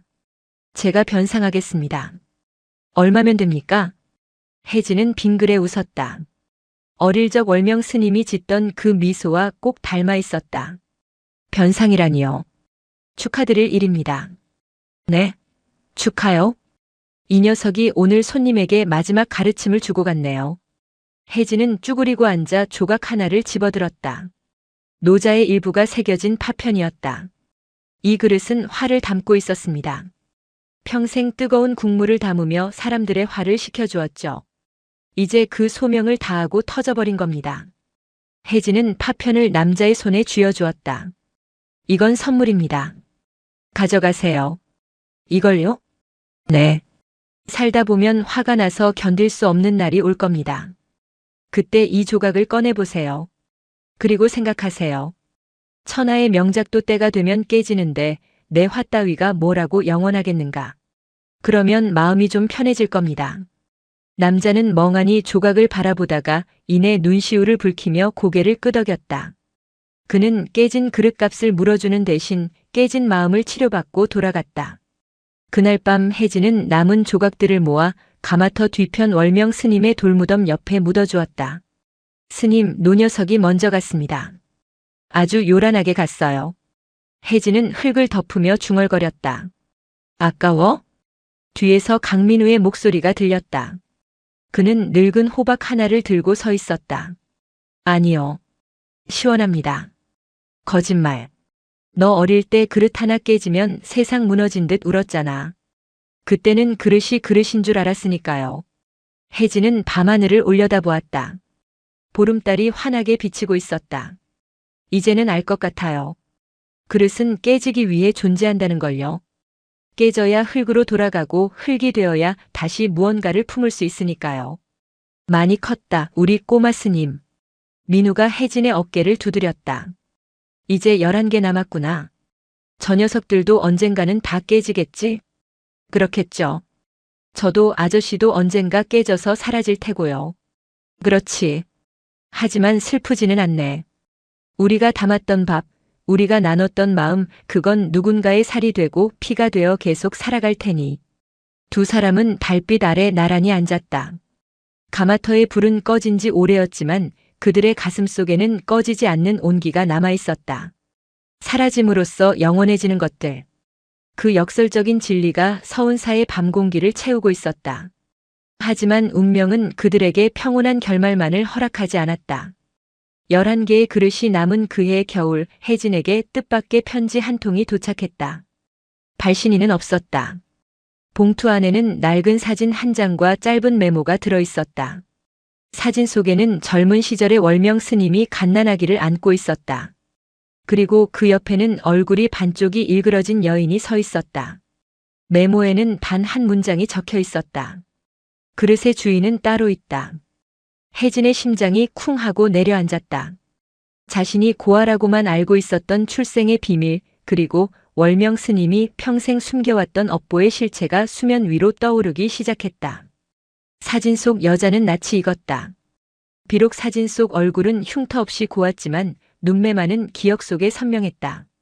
몇 년 전 죽으러 왔다가 그릇에 담긴 물을 마시고 돌아간 그 화상 입은 여인. 그리고 금팔찌를 주고 간 사람. 이 여자 내가 아는 분이에요. 혜진의 손이 덜덜 떨렸다. 강민우가 심각한 표정으로 사진을 받아들었다. 확실하냐? 네. 제가 기억해요. 이 눈빛 잊을 수가 없어요. 혜진은 창고 구석에 보관해 두었던 금팔찌를 꺼냈다. 팔찌 안쪽에는 작은 글씨가 음각되어 있었다. J, Y, H 정연이. 그분의 이름일 것이다. 혜진과 민우는 곧바로 길을 떠났다. 민우의 낡은 인맥을 동원해 금팔찌의 주인을 수소문했다. 며칠간의 탐문 끝에 그들은 남해의 한 작은 바닷가 마을에서 그녀를 찾을 수 있었다.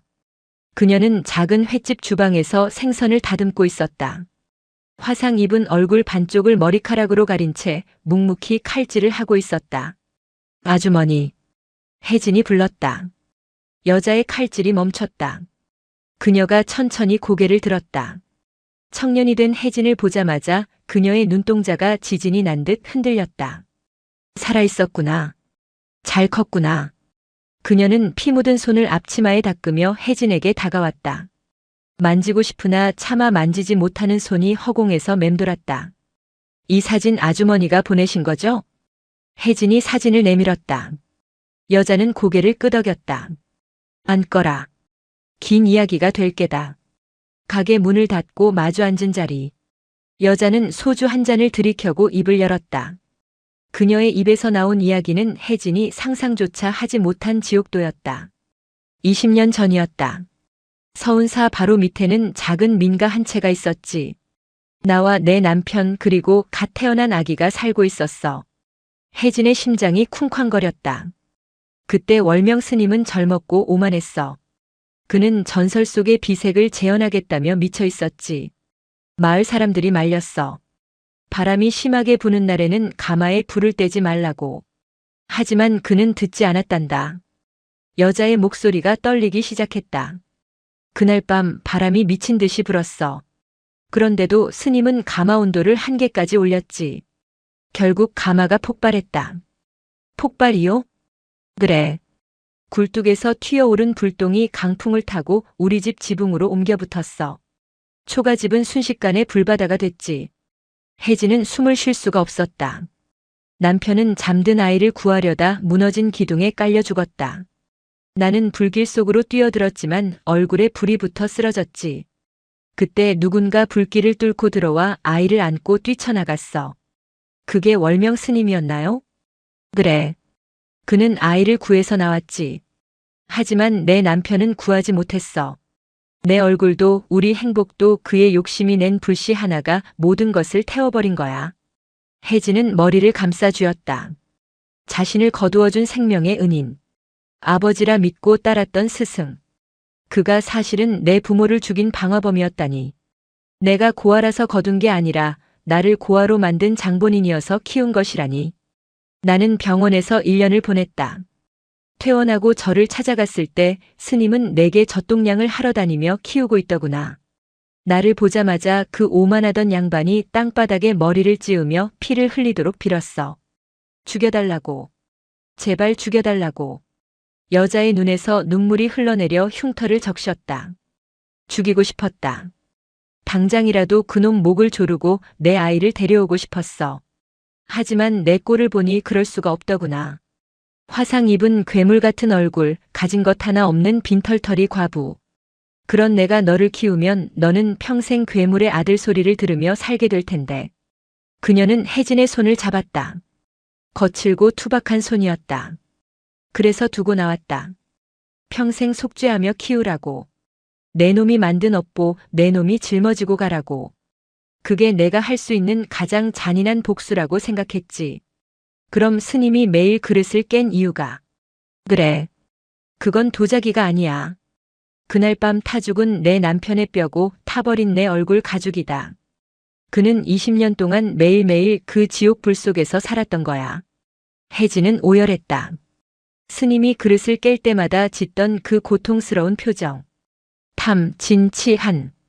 그 글자들은 단순히 마음을 닦는 수행이 아니었다. 살인자가 피해자의 아들을 키우며 뼈에 새긴 피눈물 나는 참회록이었다. 왜 이제야 말씀하세요? 차라리 모르게 두시지. 나도 얼마 안 남았다. 암이라더구나. 여자는 씁쓸하게 웃었다. 죽기 전에 알려주고 싶었어. 너는 버려진 아이가 아니라고. 불 속에서도 살아남은 아주 강하고 귀한 아이라고. 그리고 이제 그만 그 사람을 용서하라고. 용서요? 어떻게 용서를 해요? 내 부모를 죽인 원수인데.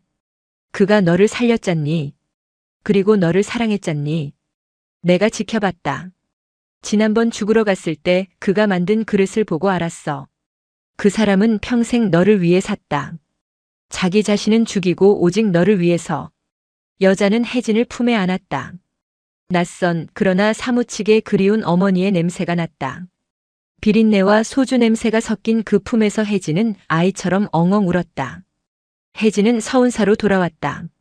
절은 그대로였지만 혜진의 세상은 완전히 무너져 있었다. 마당에 있는 돌멩이 하나, 기둥 하나도 스님의 숨결이 닿지 않은 곳이 없었다. 그 모든 것이 이제는 위선처럼 느껴졌고 가증스러웠다. 으아! 혜진은 가마터로 달려가 망치를 들었다. 남아있는 11개의 그릇. 아니, 먼저 깨진 노자 그릇을 제외한 10개의 그릇. 그것들을 모조리 깨부수고 싶었다. 이것들은 예술품도 치유의 도구도 아니었다. 그저 죄악의 증거물일 뿐이었다. 혜진아, 멈춰라. 강민우가 달려와 말렸지만 혜진은 그를 뿌리쳤다. 놓으세요. 다 거짓말이었어. 나한테 했던 말들, 따뜻한 눈빛, 다 연기였다고요. 죄책감 덜려고 나를 이용한 거야. 혜진은 그릇 하나를 들어 바닥에 내리찍으려 했다. 그 그릇은 자 마이너스 사랑할 자자가 새겨진 그릇이었다. 그 순간 혜진의 뇌리에 스님의 마지막 모습이 스쳐 지나갔다. 피를 토하면서도 혜진의 손을 잡고 울지 말라고 했던 그 목소리. 추운 겨울밤 이불이 없어 자신은 웅크리고 자면서도 어린 혜진에게는 두꺼운 승복을 덮어주었던 그 온기. 그것이 정말 연기였을까? 오로지 죄책감 때문이었을까? 혜진의 손이 허공에서 멈췄다. 망치를 쥔 손에 힘이 빠졌다. 그는 바닥에 주저앉아 그릇을 끌어안았다. 왜 그랬어요? 차라리 나를 고아원에 보내지 왜 옆에 두고 평생 미안해하면서 바보같이. 혜진은 깨달았다. 월명 스님은 혜진을 사랑했다. 죄책감으로 시작했지만 결국은 목숨보다 더 사랑하게 되어버린 것이다. 그래서 더더욱 자신을 용서할 수 없어서 그토록 처절하게 그릇을 깼던 것이다. 혜진은 고개를 들었다. 가마터 뒤편 스님의 돌무덤. 그리고 그 옆에는 자신이 깨진 그릇 조각을 묻어주었던 작은 흙무덤들이 있었다. 혜진은 남은 그릇들을 하나씩 닦았다. 그리고 결심한 듯 민우에게 말했다. 변호사님. 그래. 이 그릇들 다 돌려주겠습니다. 누구에게? 원래 주인에게요. 흙에게 그리고 세상에게. 다음 날부터 혜진은 기이한 작업을 시작했다. 그는 10개의 그릇을 들고 전국을 떠돌았다. 가장 먼저 찾아간 곳은 미혼모 시설이었다. 그는 그곳 식당에 짜 그릇을 놓고 왔다. 이 그릇에 밥을 먹는 사람은 자신이 얼마나 사랑받는 존재인지 알게 될 겁니다. 그 다음은 교도소였다. 그는 교도소장에게 부탁하여 참 마이너스 뉘우칠 참 그릇을 기증했다. 호스피스 병동에는 안 마이너스 편안할 안 그릇을, 보육원에는 몽 마이너스 꿈몽 그릇을. 그렇게 혜진은 스님의 뼈와 살이 담긴 그릇들을 세상에서 가장 그릇이 필요한 곳으로 떠나보냈다. 돈 한 푼 받지 않았다. 그저 그릇이 제 역할을 하기를, 그곳에서 깨질 때까지 사람들을 위로하기를 바랄 뿐이었다. 마지막으로 남은 그릇은 하나였다. 허 마이너스 빌어. 텅 빌어자가 새겨진 그릇. 혜진은 이 그릇을 들고 다시 남해 바닷가로 갔다. 어머니 정연이가 있는 곳으로. 하지만 횟집 문은 닫혀 있었다. 이웃 상인은 그녀가 며칠 전 세상을 떠났다고 했다. 혜진은 어머니의 유골함을 들고 바다가 보이는 언덕으로 올라갔다. 그는 그릇에 어머니의 하얀 뼈가루를 담았다. 그리고 그 위에 월명 스님의 돌무덤에서 가져온 흙 한 줌을 섞었다. 어머니, 그리고 스님. 혜진은 바다를 향해 섰다. 이제 두 분 화해하세요. 흙과 뼈가 섞여 그릇이 되었듯이 두 분도 이제 그만 아픔을 섞고 편안해지세요. 혜진은 그릇을 높이 들어 바위 위로 던졌다. 챙그랑. 맑고 경쾌한 소리가 바다를 갈랐다. 그릇은 산산조각이 났다. 그 안에서 어머니의 뼈와 스님의 흙이 섞인 가루가 바람을 타고 바다로 흩날렸다. 햇빛을 받은 가루들이 반짝이며 춤을 췄다. 마치 두 마리의 나비가 되어 날아가는 것 같았다. 다 비웠다. 혜진은 빈손을 털었다. 슬픔도 원망도 그리움도 그릇이 깨지는 순간 모두 날아갔다. 그의 마음속에는 이제 거대한 구멍이 아니라 무엇이든 담을 수 있는 넉넉한 공간이 생겼다. 30년이 지났다. 서운사는 이제 파편사라는 이름으로 불리고 있었다. 사람들은 이곳을 찾아와 자신의 아픈 사연을 적은 접시를 직접 깨트리는 의식을 치렀다.